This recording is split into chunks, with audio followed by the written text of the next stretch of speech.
Why did I wait for so long to see the silence in your song? And why did I hold out my hands as if the rain would understand?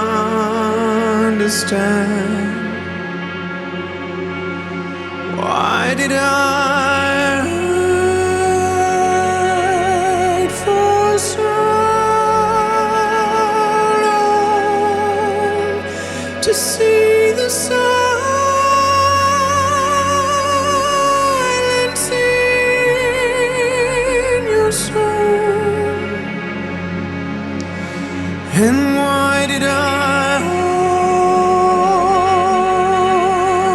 out my hands as if the rain would understand?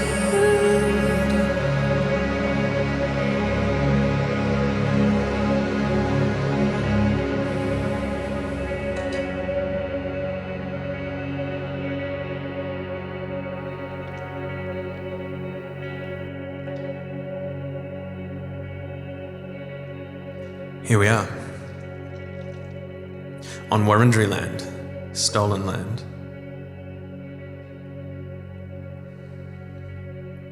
I want to invite you to come with me 3,000 kilometers north from here to Kukuyalanji country, to a place that more recently we call the Daintree Rainforest.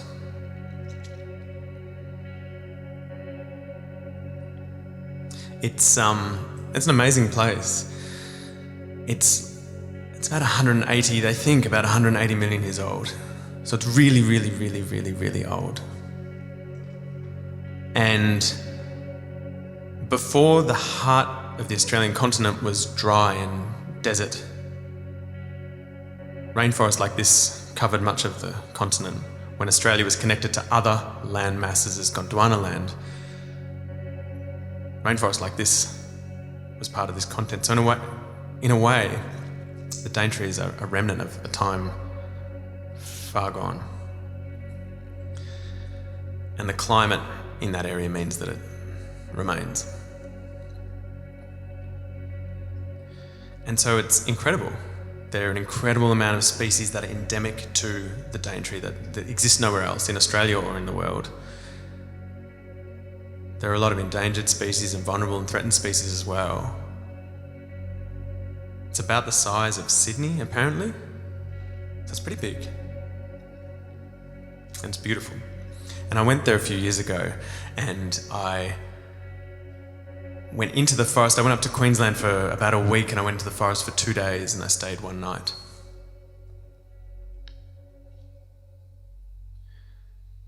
And I want to tell you about that.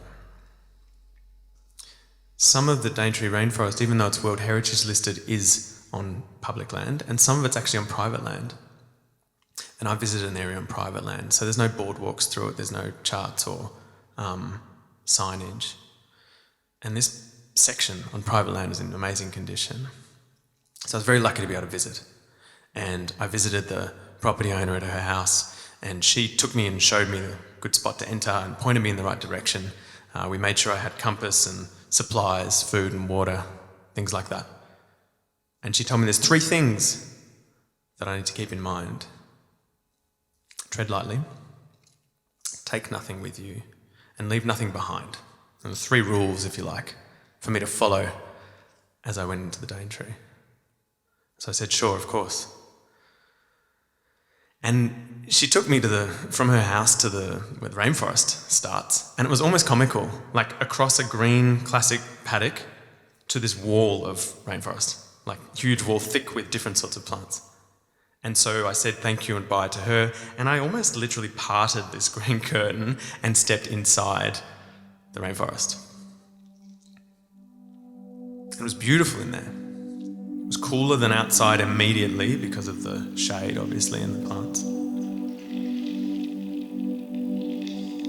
There were ferns flourishing at low level, huge trees, mahogany, fig, towering palms.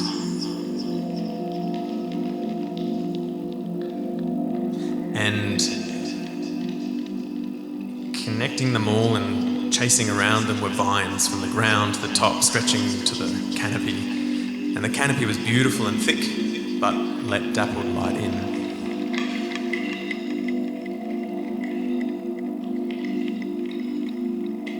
And so I walked. And as I walked, I realised that this place is it's intricate and complex, but also surprisingly calm and balanced.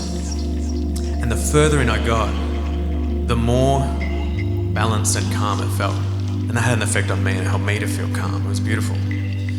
I had to pick my way between plants. There was no path as such. And I was careful where I trod. Tread lightly was my first rule after all. And I realised that partly it was more balanced as I went further in, because if you clear rainforest to put in a paddock, or if you clear it to put in a road, it loses some of its integrity, literally some of its structural integrity. It doesn't hold together as well. This thing is woven beautifully. It's a little bit like if you lose a family member. It takes a long time, if ever, to recover and prepare and repair and come back. And as I got deeper in, those thoughts reminded me that I'd actually been here before with my family. And I think I'd forgotten. And so I spent this time walking through the forest for hours, just recollecting and reflecting on that trip. And it was amazing. We had a tour guide, who was a Kuku-Yalanji woman, who talked to us about the meaning of what we were seeing around us. To me as a kid, and again, I have to be honest, to admit to me as an adult, it looked like a green maze of beautiful plants, but to her it was much more. She must have been about 60, I guess. It's hard when you're a kid to know how old people are, adults. But I guess she was about 60, and she said she'd grown up in the rainforest. And she talked about the plants that were good for medicine, the plants that were good for eating. She talked about the plants that were good for making spears or canoes or you name it. She also talked about the risks, the dangers, the plants that would sting you, the ones that had tiny barbs that were like glass and they get left in your skin. And as an adult, I realised, it dawned on me as I thought back on this, that as amazing as that had been, that knowledge hadn't stuck with me. And I felt a bit numb to what was around me. Again, it just looked like a wall of beautiful green plants. And I understood that was why those 3 rules for me were really important. Tread lightly, don't take anything away, and don't leave anything behind. You don't understand this place. I don't understand this place, was what that said to me, and it was right. And so with humility, I went in further. And I was lost in these thoughts and these daydreams and these reminders of what had happened. So much so that I nearly didn't see a person sitting about 15 metres to my right as I was walking. He was crouched, with headphones on, shaded glasses, and a huge microphone with lots of equipment. And as I stopped and looked at him, he stopped and turned and looked at me. And I went over and said hi. His name was Bernie Krause. And he was a really interesting, incredibly interesting guy. In his 70s at the time.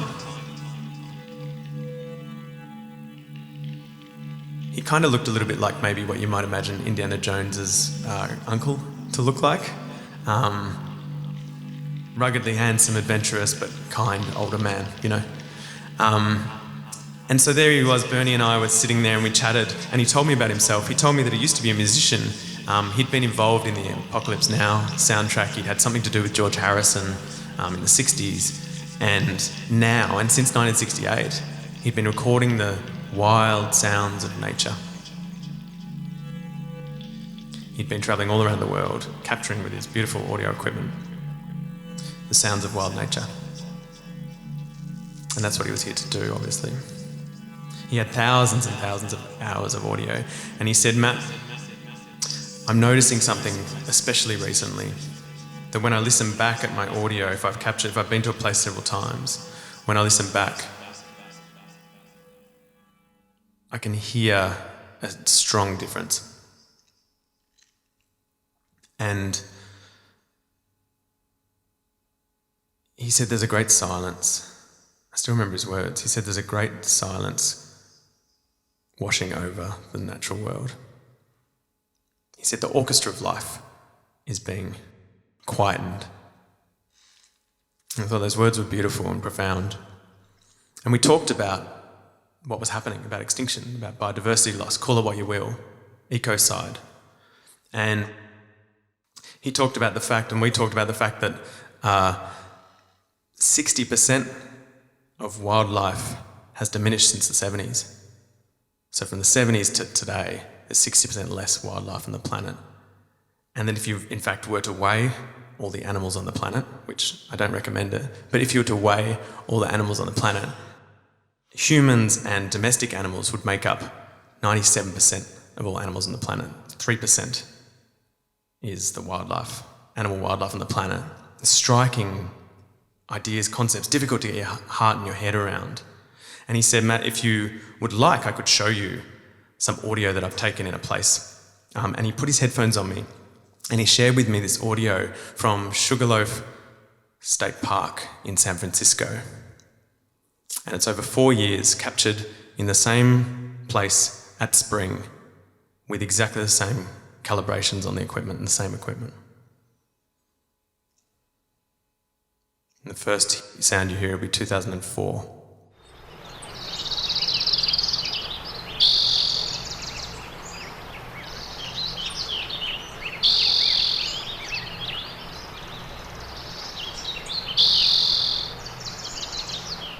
– 2009. –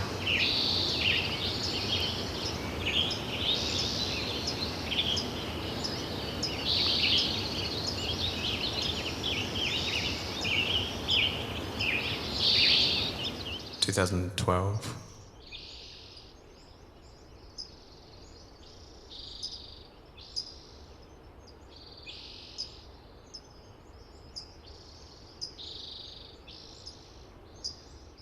2015.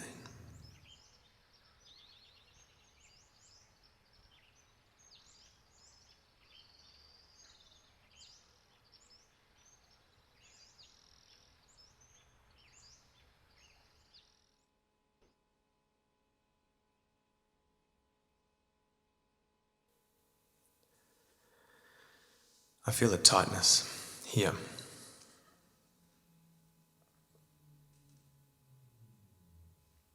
I feel a heat behind my head.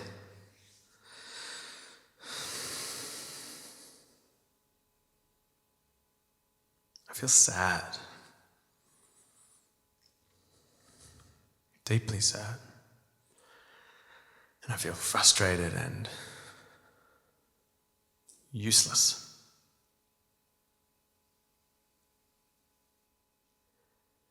And I don't want to sit with it.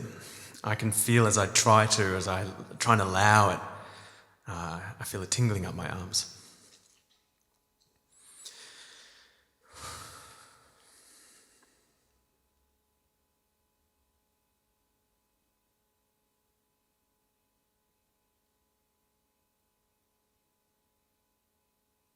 And as I took the headphones off and gave them back to Bernie, I heard a bell just to my side. And I looked down and there was a bell, sure enough, hanging from a thin thread off a thin piece of metal planted in the ground. And below the bell was a tag. And it had some words on it. And I pulled the tag off and I read the words. They said, "Your absence has gone through me, like thread through a needle. Everything I do is stitched with its colour. And as I read that note, the wind sort of started picking up a little bit. And I could hear other bells ringing around me. And so I looked at another tag and I read what it said on it. And this one said, "When we try to pick out anything by itself, we find it hitched to everything else in the universe." And as I read that second tag, the wind started to pick up more, and I could feel it getting darker.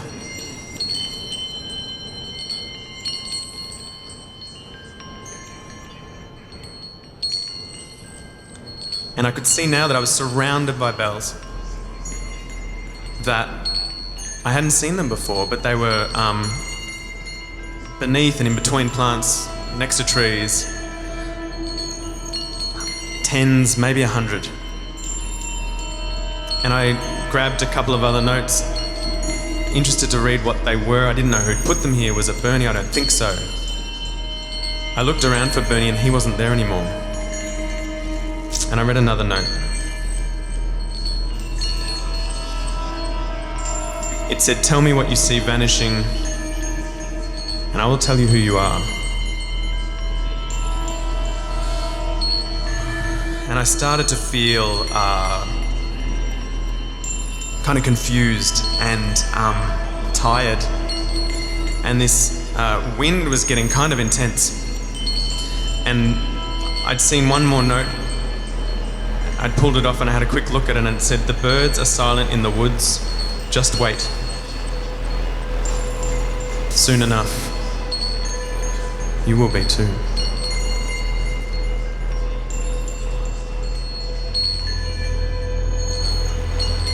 And as this wind picked up and I started to feel more fatigued, I couldn't make sense of anything. I looked at my compass and it wasn't working. And I started to feel really tired. And I yawned. And I just had to sleep. And so I found myself a nook, a hollow in the buttress roots of one of these giant fig trees. And I lay down and I went to sleep.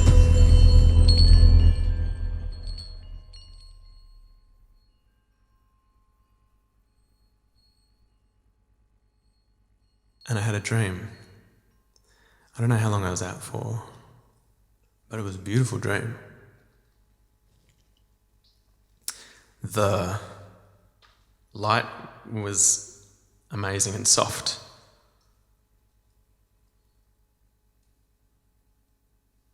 I was in the same place that I'd been chatting with Bernie, but he wasn't there anymore, and the bells weren't there. And I was standing in this sort of spot, and through the trees, out of the darkness, came a cassowary. And I don't know if you know what a cassowary is, but it's a large flightless bird that lives in the Daintree rainforest. And I sort of thought maybe I might see one. So I wasn't entirely surprised to see it in this dream. And apparently they can be quite dangerous to humans. That's the reputation that gets around, but I felt safe. It was my height, with a thick, hard crest on its head.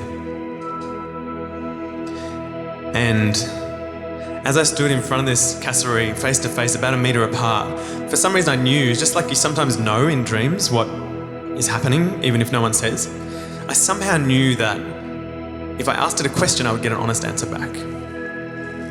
And I asked this cassowary, I said, without speaking, how do I tell people? This is so dark and hard and uncomfortable. How do I tell people about this? And without speaking, the cassowary looked back at me. And I don't know how that works, but I knew the answer. And the answer was, they already know. You don't have to tell anyone anything. They already know.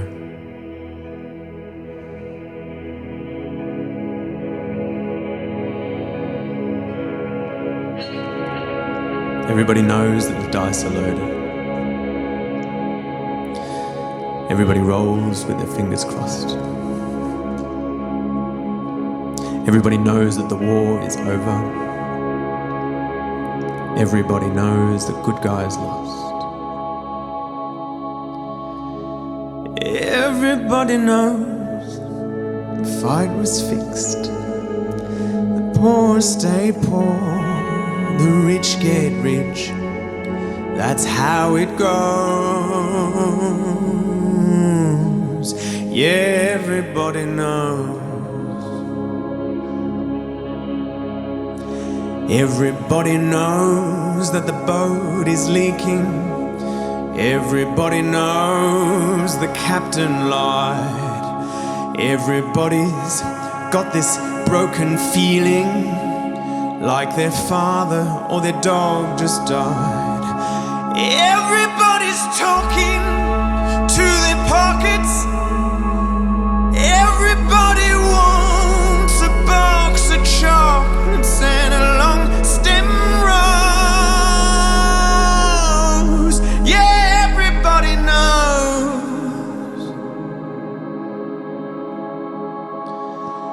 Everybody knows. Everybody knows. That's how it goes. Everybody knows. Everybody knows. Everybody knows. That's how it goes. Yeah, everybody knows.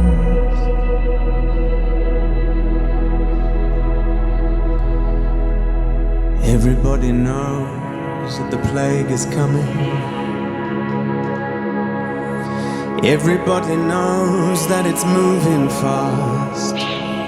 Everybody knows the naked man and woman are just a shining artifact of the past. Everybody knows the deal is rotten. Oh, Black Joe still picking cotton for your ribbons and your bows. Yeah, everybody knows. Everybody knows. Everybody knows. That's how it goes. Everybody knows. Everybody knows. Everybody knows. That's how it goes. Everybody knows. Everybody knows. Everybody knows. That's how it goes.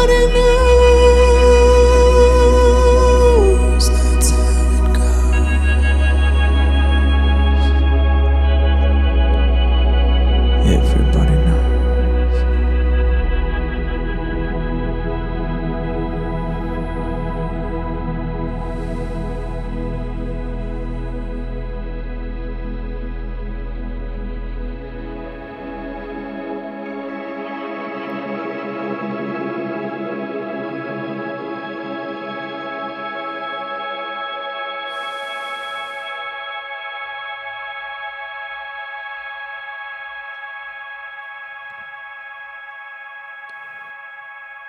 Where do you feel it?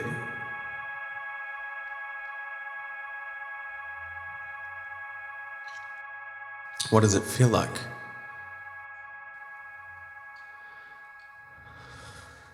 Can you gently, kindly breathe into it?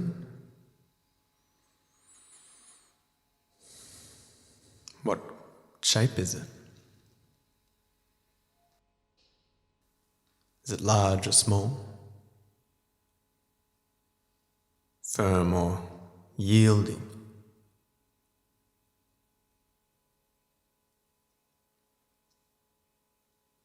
This is the thing that we touch lightly on and then pass over when we joke about the apocalypse. This is the thing that if we mention it at a party, it kills the mood. If we mention it at the boardroom, it kills the mood. If we mention it in a theatre with an audience of people, potentially it has the same impact.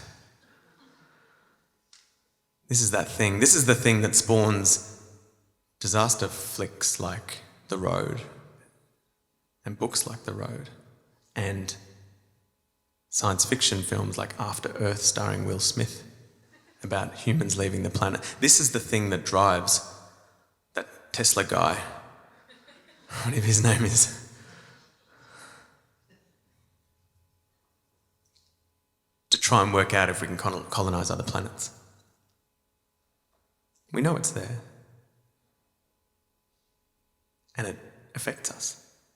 But we parcel it off, we put it away. I'm not standing here now as an environmentalist or an environmentalist. I'm standing here with you now as a part of this thing that we call the environment, which we all are. And when I feel into what's happening, I am that thing feeling into what's happening to it, to us. And when I sing, I'm that thing singing. And when you feel me singing, you are that thing feeling itself singing about what's happening to us.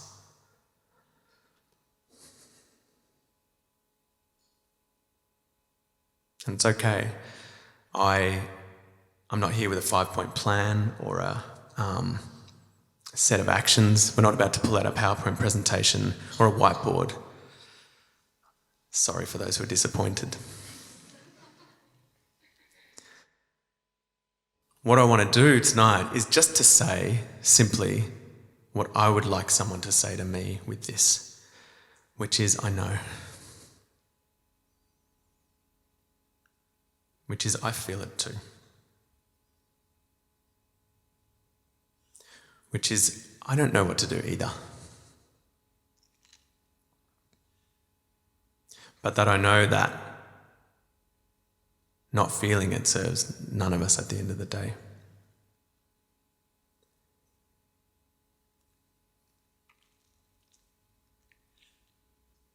And the reason is that this grief, this darkness, this difficult thing is the other side of a coin to love. And you can't have a one-sided coin. So if you silence one, you silence the other. So I feel sadness here and here. And I welcome it.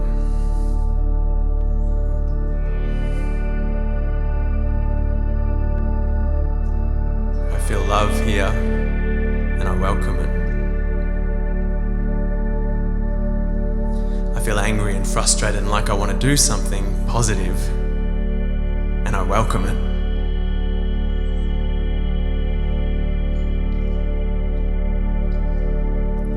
I hear the sound of drums, of 100 distant guns. The silence at the horizon draws in the setting sun. And it pulls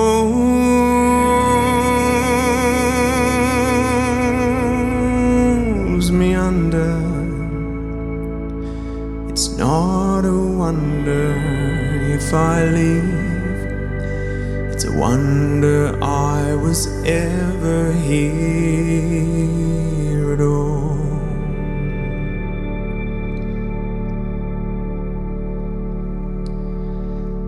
Out past the breaking waves, beyond our endless days, the silence at the horizon draws in the sun again, and it